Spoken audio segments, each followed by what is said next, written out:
Rama agrotech, शेती तुमची, खात्री आमची.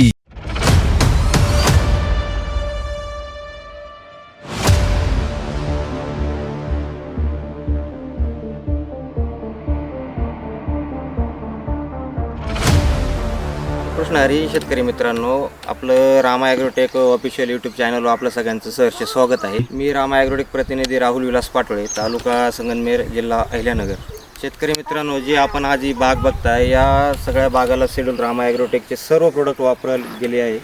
तर त्याचा आपला 2-2.5 महिन्याचा प्लॉट झालेला आहे आणि प्रत्येक झाडास 250च्या वर सेटिंग झालेली आहे. आपले शेतकरी डॉक्टर यांची आपण एकदा ओळख करून घेऊ.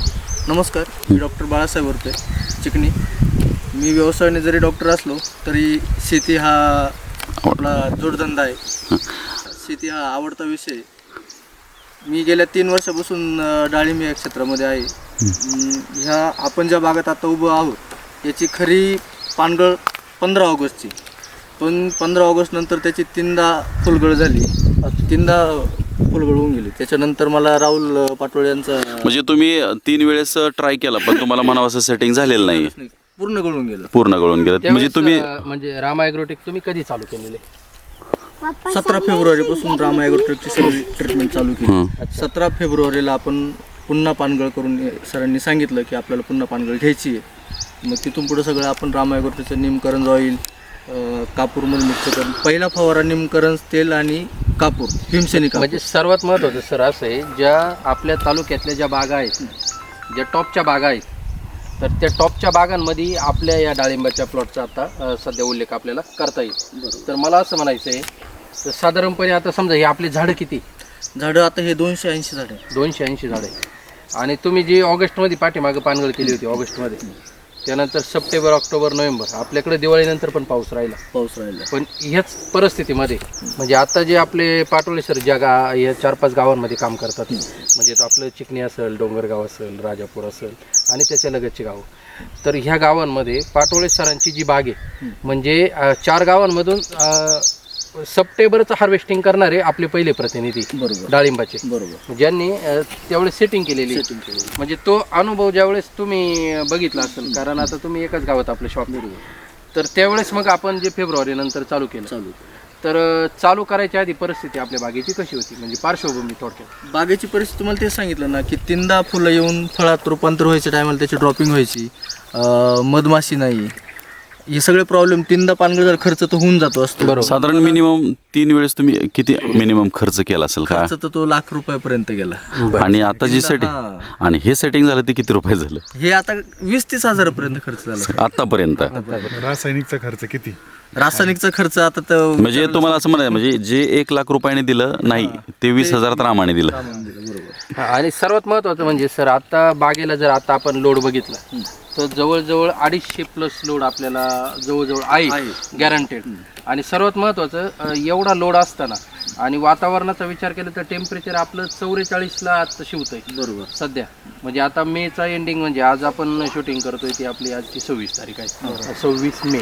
तर आता जेव्हा तुम्ही फेब्रुवारीपासून स्टार्ट केले तर फेब्रुवारीपासून टेम्परेचर चढत वाढत गेलेलं आहे. त्याच्यानंतर म्हणजे आपल्याकडे पाऊस झालेला आहे सर, बरोबर, गारपीट झालेली आपल्या भागात. इकडं गारपीट नाही झाली, पण इकडे पाऊस भरपूर झालेला आहे. किती पाऊस झाला होता सर?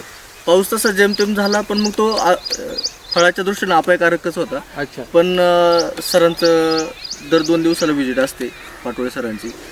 काही असं वातावरण बदल झाला की ते पहिले व्हिजिट करतात, आपल्याला असं स्प्रे काढायचं, खालून हे सोडायचे, बायोसृष्टी आहे, रामा ॲग्रोचे निमकरंज. म्हणजे आतापर्यंत 4 ते 5 वेळा निमकरंज आणि भीमसेनी कापूरचा स्प्रे झालेला आहे. अच्छा सर, निमकरंज विषयी काय वाटतं आपल्याला? निमकरंज विषयी तर म्हणजे सांगण्यात म्हणजे का असं कमीच आहे, त्याच्यामध्ये जेवढं सांगाल तेवढं कमी. कारण निमकरंजमुळं कुठली बुरशी नाही. आता तुम्ही कुठलंही फळ बघा, त्याच्यावर कुठला अटॅक नाही, काही नाही, बुरशी नाही, एकदम ओके. शेतकरी मित्रांनो, आपण जे रामा ॲग्रोटेकचं निमकरंज वापरतोय, म्हणजे आपल्या भागातच नाही तर संपूर्ण महाराष्ट्रामध्ये जे शेतकरी निमकरंज वापरत आहे, म्हणजे एक कधी काळी महागडे बुरशीनाशक जो आपल्याला रिझल्ट देणार नाही, तो रिझल्ट आपल्याला त्याहीपेक्षा चांगल्या क्वालिटीचा रिझल्ट आपल्याला रामा ॲग्रोटेकच्या निमकरंजमुळे आपल्याला मिळतोय. आता तुम्हाला जर खरी माहिती सांगायची झाली तर आतापर्यंत फेब्रुवारीपासून रासायनिकमध्ये एकच फक्त बुरशीनाशक झालेलं आहे तेवढं एकच झालेलं पावसाचं वातावरण झालं होतं मग त्याच्यानंतर दुसरं बुरशीनाशक आजपर्यंत वापरलेलं. किती दिवसाला नेमकं त्याला पर्याय म्हणून आपण 5 स्प्रे निमकरण आणि भीमसेनिक वापरते घेतलेले आपले 4 ते 5 आणि झाले. आणि 5 स्प्रे घेऊन आजच्या परिस्थितीला आजार काहीच नाही म्हणजे फळ एकदम निरोगी सर्वात महत्वाचं. त्यानंतर आपण सर जे रोट मॅजिक वापरलं असेल 22 सृष्टी वापरलेलं आहे साधारणपणे आता फेब्रुवारी मार्च एप्रिल आणि मे म्हणजे आता आपला 4था महिना चालू आहे आणि साधारणपणे आपण प्युरो अवस्थेपर्यंत पोहोचलेलो आहे आणि सरासरी आपण जे बॅगचं सेटिंग आहे ते चिकू अवस्थेपर्यंत गेलेले. तर जो प्रॉब्लेम आहे काहीच वाटत नाही आपल्याला म्हणजे सध्या म्हणजे झाडाची कॅनोपी बघा एवढ्या टेम्परेचरमध्ये कुठं सनबर नाही काहीच नाही आणि टेम्परेचरचा कुठलाही ट्रेस जाणवत नाही.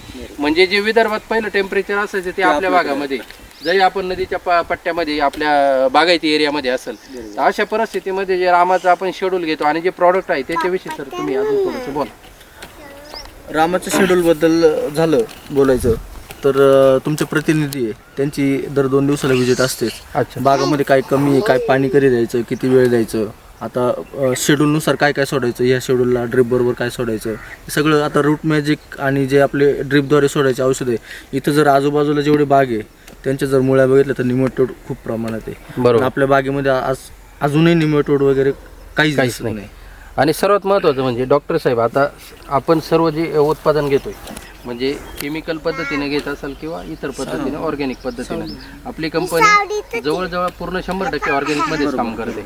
तर आजची परिस्थिती समाजाची जर बघितली म्हणजे आपण मिडल क्लास किंवा त्यापेक्षा आपण हायर क्वालिटीची माणसं बघा बरोबर म्हणजे सर्वांकडे आज पैसा भरपूर आहे पण आयुष्य आपलं कमी म्हणजे आरोग्य ते फार महत्वाचं आहे. आणि आपण जे आता रामाचं म्हणजे ऑर्गॅनिक शेड्यूल वापरतो आता तुम्ही व्यवसायाने डॉक्टर आहात तर ऑर्गॅनिक आणि जे आपण इतर पद्धतीचं केमिकलचं कल्टिवेशनचं जे उत्पादन खातो तर त्याविषयी तुम्हाला काय वाटतं एक डॉक्टर म्हणून काय केलं कसं आहे आजच्या परिस्थितीला ऑर्गॅनिक पिकवलेलं धान्य म्हणा फळ पिकं म्हणा फळभाज्या म्हणा याची काळाची गरज आहे. आपण रासायनिक जे आपण मार्केटमध्ये आता भाजीपाला खरेदी करतो तो पूर्णपणे रासायनिक खतावरती रासायनिक शेतीवरती तयार झालेला असतो. तो आरोग्यासाठी हानिकारकच आहे. आज जर तुम्ही जर बघितलं प्रत्येक व्यक्तीला कॅन्सर शुगर हार्ट अटॅक हे काही ना काही प्रॉब्लेम वाटतच चालले. मग कुठेतरी आता सगळ्या समाजाने ऑर्गॅनिक शेतीकडनं वळण्याची गरज आहे. मार्केटमधून पण भाजीपाला विकत घेताना ऑर्गॅनिकचाच घ्यावा असा मी सल्ला देईल. 100% आणि शेतकरी मित्रांनो सगळ्यात महत्त्वाचं काय आहे की आपण जे ट्रीटमेंट करतो तर सर्वात महत्त्वाचं झाडावरती आपण खर्च केला पाहिजे. म्हणजे आपल्याला सेटिंग पाहिजे प्रॉपर साईज मिळाली पाहिजे त्यानंतर वातावरणाचा ट्रेस नसला पाहिजे स्ट्रोक मिळाला पाहिजे. आपण ह्या गोष्टींचा फार विचार करतो पण याच्यासाठी आपल्याला सगळ्यात महत्त्वाचं झाडाची मुळी सांभाळणं गरजेचं आहे. पाण्याचं व्यवस्थापन पण तितकंच महत्त्वाचं आहे. ज्यावेळेस आपण ऑर्गॅनिक कोणती गोष्ट वापरतो तर ऑर्गॅनिक गोष्टींमुळे आपल्याला पाण्याची फारशी कमतरता जाणवत नाही. पाणी धरून ठेवण्याची क्षमता गारवा टिकवण्याची क्षमता आपल्या प्रॉडक्टमध्ये 100% आहे. त्यानंतर जे आतापर्यंत डॉक्टर साहेबांनी जो खर्च केला असेल किंवा आपण जो खर्च करतोय सध्या पूर्ण झाडाच्या ताकदीवरती करतो त्यामुळं येणारं जे आउटपुट असेल म्हणजे आपल्याला सेटिंग असेल ड्रॉपिंग होणार नाही त्यानंतर आपल्याला फ्लावरिंग चांगली मिळेल साईज पण आपली चांगली होईल. आणि या बागेत जर आता बघितलं तर आपल्याला 4थ्या महिन्यापर्यंत आपण प्युरो अवस्थेपर्यंत पोहोचलेलो आहे. आपल्याकडे साधारणपणे अजून 2 महिने हार्वेस्टिंगसाठी आहेत. तर हे जे रिझल्ट दिसतात हे रामा ॲग्रोटेकनी या बागेत नाही तर महाराष्ट्रभर सगळ्या बागेंमध्ये आपल्याला अशाच पद्धतीचे रिझल्ट दिसतात. ज्यावेळेस आपण रामा ॲग्रोटेकचा यूट्यूब चॅनल ओपन कराल त्यावेळेस जेवढे काही आपण व्हिडिओ बघतो म्हणजे नुसतं डाळिंबच नाही तर इतर तरकारी पिकं असतील ऊसासारखं पिकं असेल जे मेजर क्रॉप आपल्या महाराष्ट्रामध्ये घेतले जातात त्या सर्व पिकांवरती एक नंबर आणि सर्वात टॉपचा माल आणि टॉपचं उत्पादन देण्याचं काम जर जी कोणती कंपनी करत असेल तर ती रामा ॲग्रोटेक प्रायव्हेट लिमिटेड. तर शेतकरी मित्रांनो आज आपण जी डॉक्टर सरांशी चर्चा केली जे पाटोळे सरांचं वेळोवेळी इथं फील्डवरती येऊन मार्गदर्शन असतं आणि फील्डवरती मार्गदर्शन करणं पण तितकंच गरजेचं आहे जेणेकरून आपल्याला बारकावे कळतात. ॲक्च्युली आपण जे ट्रीटमेंट करतो त्याचे इफेक्ट काय पडले अजून काय प्रॉब्लेम आला अजून काय करायला पाहिजे हे आपण प्रत्यक्ष ऑन फील्ड गेल्यानंतर आपल्याला कळणारच नाही. ज्या प्रकारे आपला पेशंट जर घरी असेल आणि आपण डॉक्टरकडे ट्रीटमेंट घ्यायला गेलो तर त्यावेळेस आपल्याला पेशंटला काय झालेलं हे आपल्याला माहीत नसतं. त्याचप्रमाणे ज्यावेळेस आपण प्रत्यक्ष बागांमध्ये येतो ज्यावेळेस ऑन फील्ड काम करतो मग पीक आपलं कोणतंही असू द्या तर ते जे मार्गदर्शन आहे आपल्याला ऑन फील्ड मिळणारं ते लाख मोलाचा सल्ला आपल्याला हा फार इम्पॉर्टंट असतो. तर शेतकरी मित्रांनो, आज आपण डॉक्टर साहेबांच्या या पूर्ण बागेचं जे आपण व्यवस्थापन बघितलेलं आहे आणि आपल्या शेड्यूलचे रिझल्ट बघितलेले, तर याचा आपण जो आज आपण पहिला व्हिडिओ शूट केलेला आहे आणि ज्याचं मार्गदर्शन आपल्या भागामधील राहुल पाटोळे सरांनी केलेलं आहे. आणि मी रामा ॲग्रोटेक प्रतिनिधी विजय कानवडे. संगमनेर तालुक्यामध्ये आपल्याला जितके काही पिकांचे प्रॉब्लेम येतील ते आपण वेळोवेळी ऑन फील्ड जाऊन आपण मार्गदर्शन देण्याचा 100% प्रयत्न करतोय.